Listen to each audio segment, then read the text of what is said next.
Hello बच्चों, कैसे हैं आप लोग। आज हम फिर आप लोग को बता रहे हैं हिंदी कक्षा 10 अध्याय 7। तो 7 अध्याय में लिखा है नेताजी का चश्मा।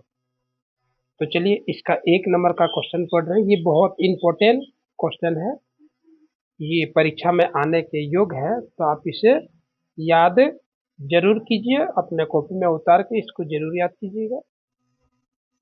तो चलिए 1 नंबर लिखा है क्वेश्चन, हलदार कैप्टन के बार बार चश्मा बदलने पर व्यंग क्यों नहीं करता।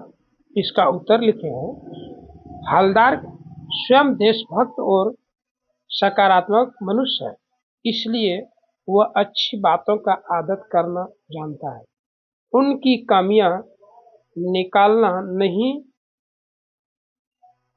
नहीं आता। यही कारण है कि कैप्टन द्वारा बार बार नेताजी का चश्मा बदलने पर वह उसकी प्रशंसा ही करता है। 2 नंबर लिखते हैं, कैप्टन को पागल और लंगड़ा कहने वाला पान वाला उसकी मृत्यु पर दुखी क्यों था।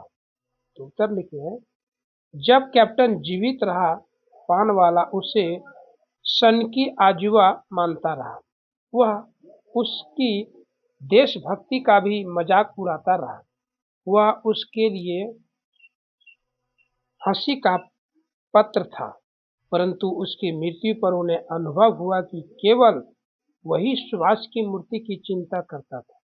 कसमें और किसी के पास इतना समय और भाव नहीं था कि मूर्ति का ध्यान रखे, तभी उसने उसकी मृत्यु पर दुख प्रकट किया।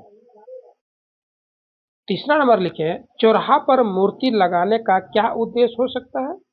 मूर्ति के प्रति लोगों का क्या कर्तव्य होना चाहिए। इसका उत्तर लिखे, चौराहा पर मूर्ति लगाने का यह उद्देश्य हो सकता है कि लोग उस व्यक्ति को याद रखें। किसी महापुरुष की स्मृति की जीवित रखने के लिए चौराहा पर मूर्ति लगाई जाती है। यह एक प्रकार से उसे महापुरुष के प्रति लोगों की विनम्र श्रद्धांजलि होता है। मूर्ति के प्रति लोगों को यह कर्तव्य बन जाता है कि वह उसका सम्मान बनाए रखें। मूर्ति का साफ सफाई एवं रख रखाव की और भी पूरा ध्यान दिया जाना चाहिए।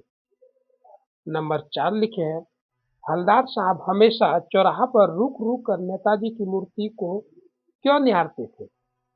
इसका आंसर लिखे हैं, हलदार साहब एक देशभक्त व्यक्ति थे।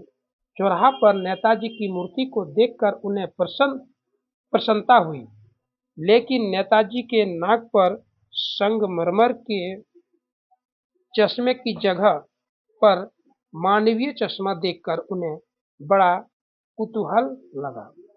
वे हमेशा चौराहा पर रुक रुक कर नेताजी की मूर्ति को निहारते थे और उन्हें आश्चर्य होता था कि चश्मा रोज बदल जाता था।